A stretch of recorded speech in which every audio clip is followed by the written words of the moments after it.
Dear students, a very warm welcome to all of you in my today's lecture of Operations Research. In today's lecture, we will discuss upon the numerical on PERT or Project Evaluation Review Technique. The numerical is as follows. A project has the following activities and other characteristics. Activity A, B, C, D, E, F up to desk K तक आपको दे रखी है. Producers दे रखे हैं आपको. A और B starting activity है, ठीक है. C फॉलो कर रही है A को, D A को, E B और C को, F B और C को, G फॉलो कर रही है D और E को, H D E को, I फॉलो कर रही है H को, J फॉलो कर रही है F और G को और K फॉलो कर रही है G और I को.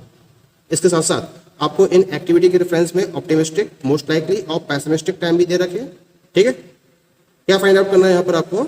The very first one is draw the network diagram for this project and find the critical path and its length and also variance for activities. तो यहाँ पर आपको इस प्रोजेक्ट के रिगार्डिंग नेटवर्क डायग्राम को draw करना है, क्रिटिकल पाथ फाइंड आउट करना है, उसकी लेंथ फाइंड आउट करनी है और एक्टिविटीज के वेरिएंस को भी आपको कैलकुलेट करना है. इसके साथ साथ आपको टोटल प्लॉट कैलकुलेट करना है नॉन क्रिटिकल एक्टिविटीज के रेफरेंस. तो स्टार्ट करते हैं हम क्वेश्चन को. तो सॉल्यूशन में हम सबसे पहले क्या डिटरमाइन करेंगे? एक्सपेक्टेड टाइम को कैलकुलेट करेंगे for each of the activity. तो यहाँ इसको डिटरमाइन करने के लिए मैंने एक टेबल ऑलरेडी ड्रॉ कर रखी है और इस पर्टिकुलर टेबल में मैंने एक्टिविटी,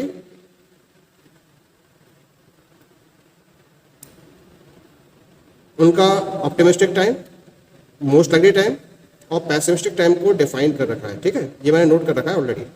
तो करना क्या है, हमें यहाँ पर फॉर्मूला यूज करेंगे एक्सपेक्टेड टाइम को कैलकुलेट करने के लिए. एक्सपेक्टेड टाइम का फॉर्मूला है हमारा TO plus 4TM plus TP upon 6, ठीक है. तो पहले इसको कैलकुलेट कर लेते हैं.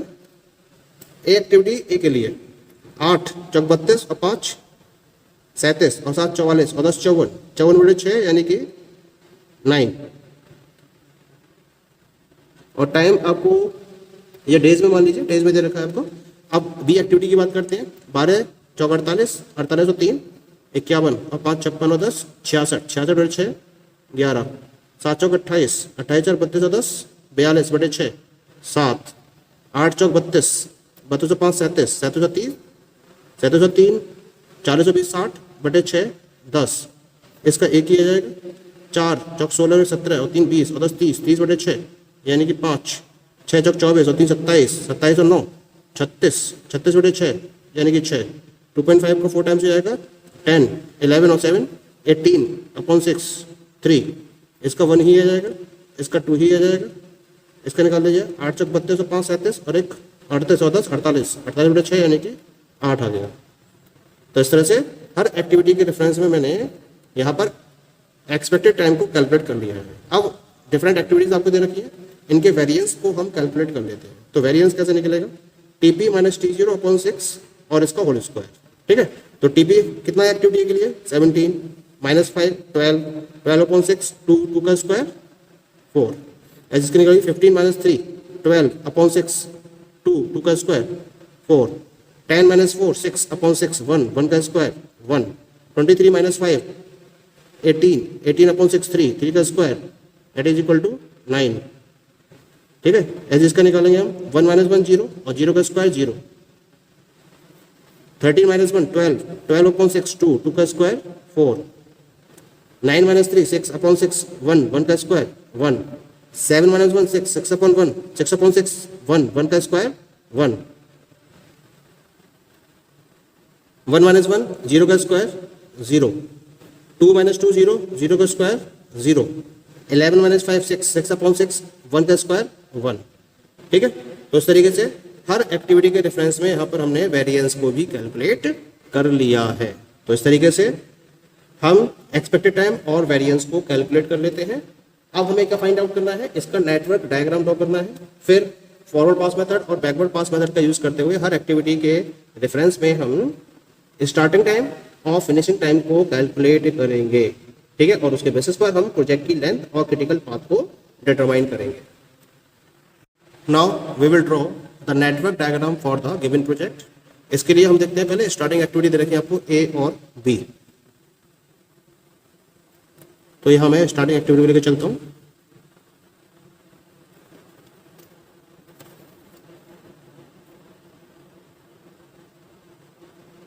This is for A and this is for B. Activity A का टाइम हमने निकाला है 9 डेज और बी का टाइम हमने निकाला है दैट इज 11 डेज। ठीक है, अब सी और डी दोनों ए को फॉलो कर रहे हैं, लेकिन बी और सी मर्ज एक्टिविटी है, तो सी को मैं मर्ज कर दूंगा बी पर। ठीक है, ये भी एक्टिविटी सी, इसका टाइम ड्यूरेशन आपके पास 7 डेज। अब ऐसी एक एक्टिविटी रहेगी हमारी डी, तो डी को हम आगे बढ़ा देते हैं यहाँ पर। दिस इज एक्टिविटी डी, इसका टाइम ड्यूरेशन हमारे पास 10 डेज। इसके बाद देखते हैं बी कॉमा सी को फॉलो कर रहे हैं ई और एफ, लेकिन डी और ई मर्ज एक्टिविटी है, तो हम ई को मर्ज कर देंगे यहाँ, तो ये होगी आपके पास एक्टिविटी ई जो बी कॉमा सी को फॉलो कर रही है। ठीक है, और ई का टाइम आपको दे रखा है 1 डे। इसके साथ साथ बी कॉमा सी को फॉलो कर रही है एफ,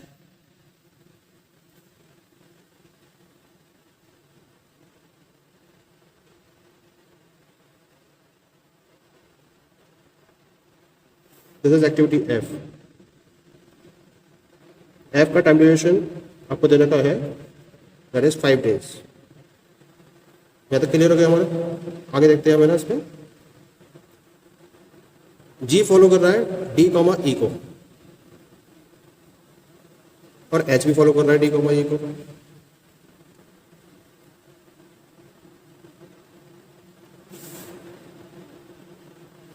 ये जी फॉलो कर रहा है डी कॉमा ई को, इसका टाइम दे रखा है आपको 6 डेज, और जी के साथ साथ एच भी फॉलो कर रहा है डी कॉमा ई को,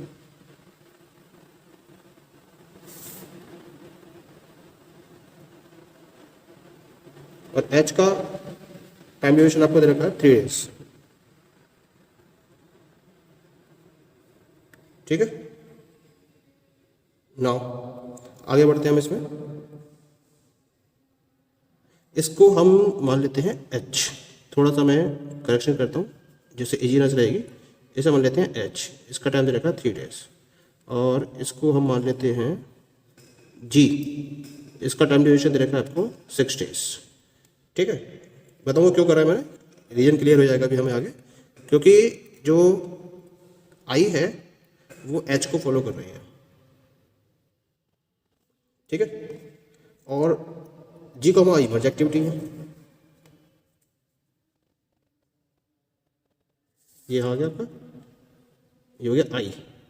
आई का टाइम ड्यूरेशन आपको दे रखा है that is equal to 1 day.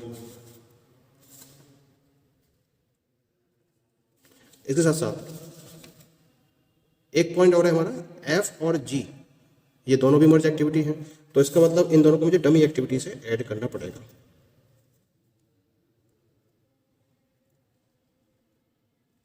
Dummy activities add कर दी मैंने यहाँ पर। ठीक है, अब जे फॉलो कर रहा है एफ कॉमा जी को, तो ये आ गया जे यहाँ।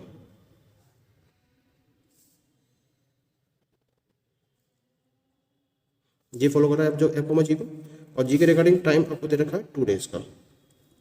ऐसे निकालेंगे हम, जी कॉमा आई को फॉलो कर रहा है के, तो के जी कॉमा आई को फॉलो कर रहा है, इसको मैंने यहाँ आके मर्ज कर दिया। जी आ गया क्या, ये कौन आ गई एक्टिविटी के, और के का टाइम ड्यूरेशन आपने निकाला है 8 डेज।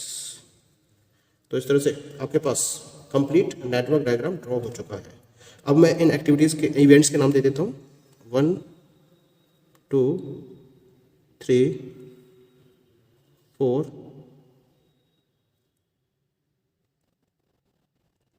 5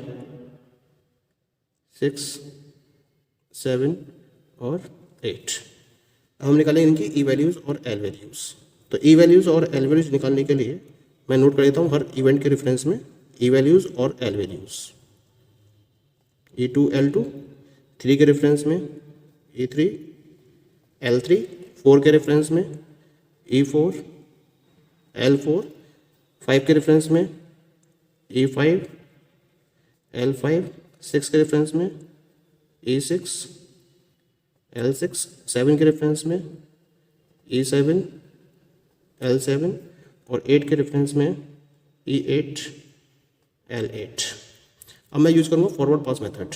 और उसके बेसिस पर मैं यहाँ कैलकुलेट करूँगा ई वैल्यूज़। तो उसके लिए मैं E1 को 0 रखूँगा, 0 + 9 = 9, ठीक है। 9 + 7 = 16, और एक यहाँ से आएगा 0 + 11 11, तो यहाँ पे वैल्यू कितनी रखी जाएगी, 16 रखी जाएगी, ठीक है।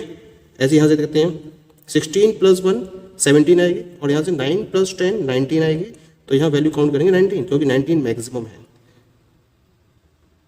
यहाँ देखिए अब 19 + 3 कितना जाएगा, 22, 22 + 1 23, और एक वैल्यू यहाँ से आएगी 19 + 6 25, तो इसको हम 25 काउंट करेंगे, ठीक है। अब इसकी निकालनी है मुझे वैल्यू, तो 16 + 5 कितना आएगा 21, और 25 + 0 25, तो 25 मैक्सिमम है, तो 25 को काउंट करेंगे। 25 + 2 27, और एक वैल्यू यहाँ से आएगी 25 + 8 33, तो यहाँ पर 33 को काउंट करेंगे। तो इस तरह से डिफरेंट इवेंट्स के रेफरेंस में हमने ई वैल्यूज़ को कैलकुलेट कर लिया है। अब हम निकालेंगे एल वैल्यूज़, और उसके लिए हम बैकवर्ड पास मेथड का यूज़ करेंगे। तो उसके लिए हम L8 की वैल्यू को इक्वल रख देंगे किसके, 33 के। 33 - 2 कितना जाएगा, 31, ठीक है। 33 - 8 25, ठीक है। अब यहाँ से निकालिए 25 - 1 जाएगा 24, 24 - 3 कितना जाएगा 21, और एक यहाँ जाएगा 25 - 6 19, तो 19 को काउंट करेंगे क्योंकि 19 मिनिमम है, ठीक है। इसके बाद यहाँ से देखिए 31 - 5 कितना जाएगा 28 27 26 और 5 31 26 आएगा यहाँ से। और यहाँ से देखते हैं 19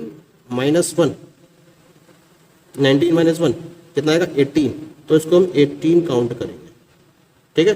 ऐसे यहाँ देखिए 19 - 10 ये कितना आएगा 9, और यहाँ से 18 - 7 कितना आएगा, ये भी 9 आएगा, तो 9 ही काउंट कर लेंगे यहाँ पर हम, ठीक है।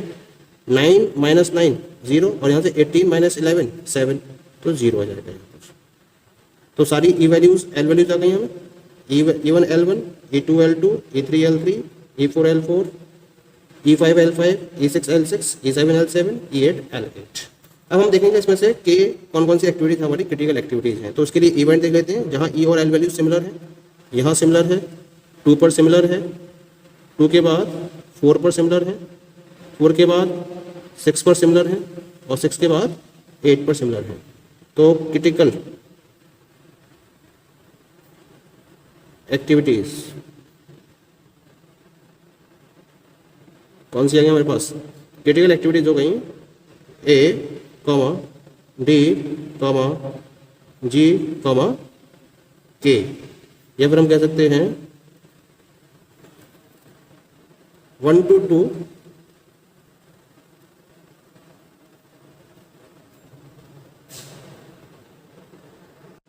2 to 4, 4 to 6, and 6 to 8.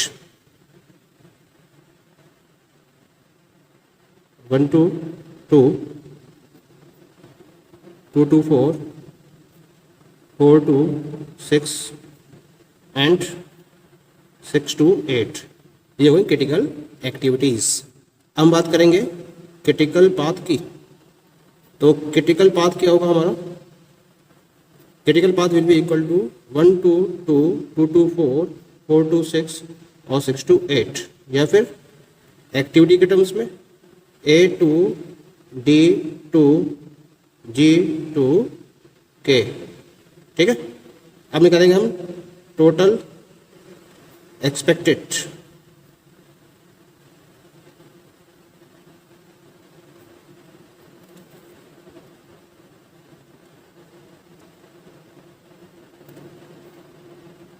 completion time. तो जो क्रिटिकल एक्टिविटीज दे रखी है उनके ड्यूरेशन को ऐड करते चले जाइए। क्या क्या ड्यूरेशन है, 9 + 10 + 6 + 8। ए की ड्यूरेशन है 9 डेज, डी की है 10 डेज, जी की है 6 डेज, और के की है 8 डेज। इसका टोटल कर देंगे 10 और 9 19 और 6 25 और 25 और 8 33, कितना आ गया 33 डेज। ये हो गया टोटल प्रोजेक्ट कंप्लीशन टाइम। ये एक्सपेक्टेड कंप्लीशन टाइम हमारे पास कैलकुलेट हो चुका है। अब हमें क्या फाइंड आउट करना है, अब हमें नॉन क्रिटिकल एक्टिविटीज के रेफरेंस में टोटल फ्लॉट को कैलकुलेट करना है। ठीक है, तो इसके लिए हम एक प्रॉपर टेबल को ड्रॉ करेंगे यहाँ पर, उसके बेसिस पर ही हम क्या कर सकते हैं, टोटल फ्लॉट को कैलकुलेट कर सकते हैं।